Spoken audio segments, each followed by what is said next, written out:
रास्तों ने सिखाया है ठहरना नहीं चलना है।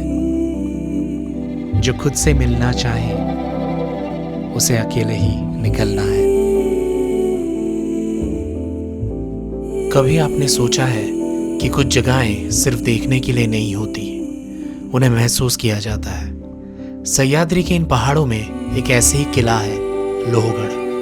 पहली नजर में बस पत्थर दिखता है, पर थोड़ा रुकोगे तो कहानियां सुनाई देने लगती है। Surat, the richest city of 17th century India. एक ऐसा शहर जहां गोल्ड सिर्फ पहना नहीं जाता था, स्टोर किया जाता था। एक ऐसा शहर जहां मुगल एम्पायर की फिनेंशियल हार्टबीट धड़कती थी। और फिर 1664 में एक नाम आंधी की तरह सामने आया, छत्रपति शिवाजी महाराज। उन्हें यह पता था कि अगर मुगल साम्राज्य को तोड़ना है तो सबसे पहला वार उनकी आर्मी पे नहीं, उनके खजाने पे करना पड़ेगा।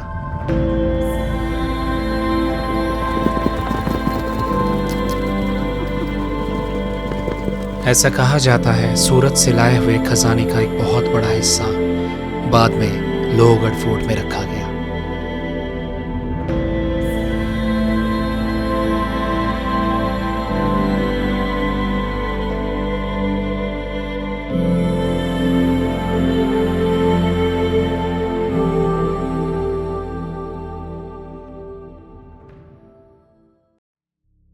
हजारों साल पहले इतने विशालकाय फोर्ट्स कैसे बनाए गए होंगे?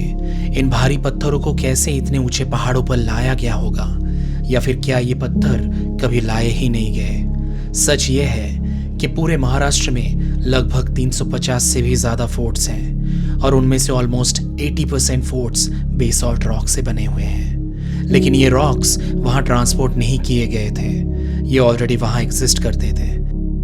इस कहानी की शुरुआत होती है 66 मिलियन ईयर्स पहले, जब इंडिया का वेस्टर्न रीजन एक पीसफुल लैंड नहीं था, बल्कि एक वॉल्केनिक बैटलफील्ड था। यहाँ काउंटलेस इरप्शंस हुए, लावा निकला और वो रुका नहीं। वो बहता गया, स्प्रेड होता गया और थाउजेंड्स ऑफ ईयर्स तक एक के ऊपर एक लेयर्स डिपॉजिट होती गई। स्लोली ये पूरा रीजन एक मैसिव प्लेटो बन गया, आज जिसे हम डेकन ट्रैप कहते हैं। अराउंड 5 लाख स्क्वायर किलोमीटर्स में स्प्रेड ये वॉल्केनिक रॉक फॉर्मेशन प्लैनेट की सबसे बड़े जियोलॉजिकल स्ट्रक्चर्स में से एक है। ट्रैप का मीनिंग होता है स्टेप्स, और सह्याद्री माउंटेन्स को देखो तो वो बिल्कुल नेचुरल स्टेयरकेस जैसा लगता है, बिकॉज हर स्टेप एक एंशिएंट लावा फ्लो है, हर रॉक कभी लिक्विड फायर थी। लोहगढ़ फोर्ट भी बेसॉल्ट रॉक से बनाया गया था और शायद इसीलिए हजारों साल बाद भी यह स्ट्रक्चर इतना स्ट्रांग खड़ा है। लेकिन लोहगढ़ की स्ट्रेंथ सिर्फ उसकी आउटर वॉल्स में नहीं है, उसका इंटीरियर भी उतना ही इंटेलिजेंटली डिजाइन किया गया था। लोहगढ़ फोर्ट के टॉप तक पहुंचने के लिए आपको 4 दरवाजे क्रॉस करने पड़ते हैं, और ये दरवाजे सिर्फ एंट्री पॉइंट्स नहीं थे, ये एक लेयर्ड डिफेंस सिस्टम के पार्ट थे। सबसे पहले आता है गणेश दरवाजा। इस गेट की खास बात यह है कि एंट्रेंस के दोनों साइड्स पर रॉक में गणपति जी की मूर्ति कर्व की गई है। ये सिर्फ एक रिलीजियस सिंबल नहीं था, ये प्रोटेक्शन और शुभ शुरुआत की साइन माना जाता था। गणेश दरवाजा से एंटर करते ही आपको डिफरेंट शेप्स के कैनन्स देखने को मिलते हैं। इनके शेप्स अलग अलग इसलिए थे ताकि डिफरेंट सिचुएशंस में यूज किया जा सके। Small cannons short range defence के लिए यूज होते थे, जबकि large cannons long distance targeting के लिए यूज किए जाते थे। फोर्ट की वॉल्स पर आपको कहीं जगह स्मॉल विंडो जैसे ओपनिंग्स भी दिखेंगे। इन्हें रैंडम डिजाइन मत समझना, ये एक्चुअली अटैक पॉइंट्स थे। यहाँ से सोल्जर्स एनिमी पर एरोज, बुलेट्स या गर्म तेल तक अटैक कर सकते थे।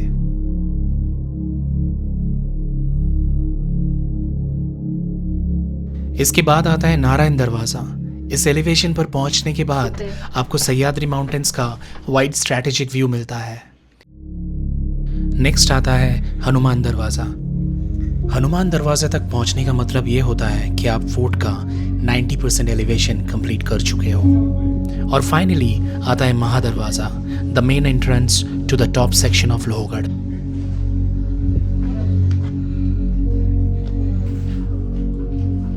अभी मैं जहाँ पर खड़ा हूँ ये बिल्कुल टेबल टॉप के ऊपर है। जो दरवाजे मेन दरवाजे हैं फोर्ट के, वो क्रॉस करके मैं ऊपर आ चुका हूँ।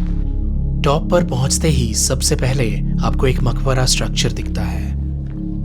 इसकी एग्जैक्ट हिस्टोरिकल डिटेल्स आर्कियोलॉजिकल सर्वे रिकॉर्ड्स में क्लियरली मेंशन नहीं है, लेकिन ये स्ट्रक्चर फोर्ट के हिस्टोरिकल लेयर्स को शो करता है। मकबरे के राइट साइड पर आता है सभागृह।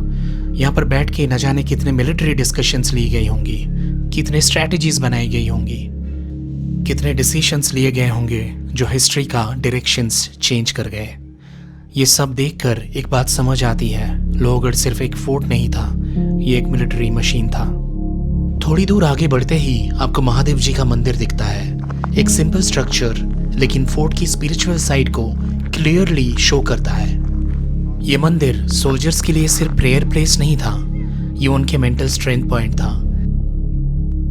आगे बढ़ने पर आपको काफी सारे वाटर टैंक्स भी दिखेंगे, और ये लोहगढ़ की सबसे इंपॉर्टेंट इंजीनियरिंग फीचर्स में से एक है।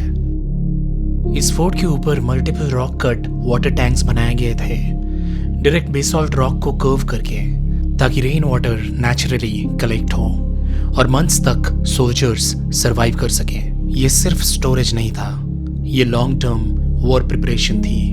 और इन सब टैंक्स में सबसे फेमस है सोलाकोनी वाटर टैंक, एक uniquely designed 16 sided water structure. इसका शेप रैंडम नहीं है, multi sided design water pressure को बैलेंस करता है और स्ट्रक्चर को ज्यादा ड्यूरेबल बनाता है।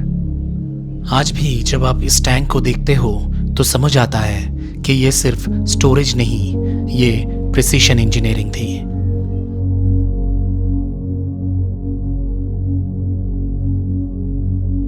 So if you're coming here then you should carry your own bottles।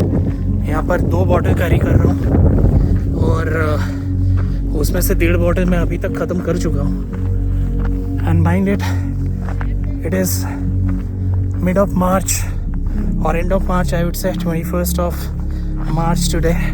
गर्मी है पर इतना ज़्यादा नहीं है कि मैं यहाँ तक नहीं आ पाऊँ। ऊपर से मैं अपने कैमरा गियर्स और हेलमेट भी कैरी कर रहा हूँ, which is quite heavy। One of the interesting places में से है विंसुखड़ा, जो कि एक स्कॉर्पियन के टेल जैसा दिखता है। मॉनसून के टाइम में यहाँ पर नज़ारे बिल्कुल बदल जाता है। विंसुखड़ा इस फोर्ट का एक बहुत ही इंपॉर्टेंट डिफेंस पॉइंट हुआ करता था। एक साइड डीप वैली, दूसरी साइड स्टीप ड्रॉप और बीच में सिर्फ एक थिन पाथ। यहाँ डिफेंस करना इजी और अटैक करना ऑलमोस्ट इम्पॉसिबल था। आज लोग यहाँ फोटोज लेने आते हैं, व्यूज एंजॉय करते हैं, लेकिन अगर आप थोड़ा इमेजिन करो तो ये जगह एक टाइम पर स्ट्रैटेजी का मास्टर स्ट्रोक हुआ करता था। कभी कभी लगता है ये फोर्ट्स सिर्फ हिस्ट्री के स्ट्रक्चर्स नहीं होते, ये टाइम के विटनेसेस होते हैं। आज हम यहाँ सिर्फ विजिटर्स हैं, पर कभी ये किसी का घर था, किसी की ड्यूटी थी, किसी का सपना था। और जब आप लोहगढ़ से वापस जाओगे, शायद आप सिर्फ एक ट्रैक कंप्लीट करके नहीं जाओगे, शायद आप समझ के जाओगे कि स्ट्रांग बनना मतलब कभी ना गिरना नहीं होता। स्ट्रांग बनना मतलब हर वक्त खड़े रहना होता है, और लोहगढ़ अभी भी वही कर रहा है।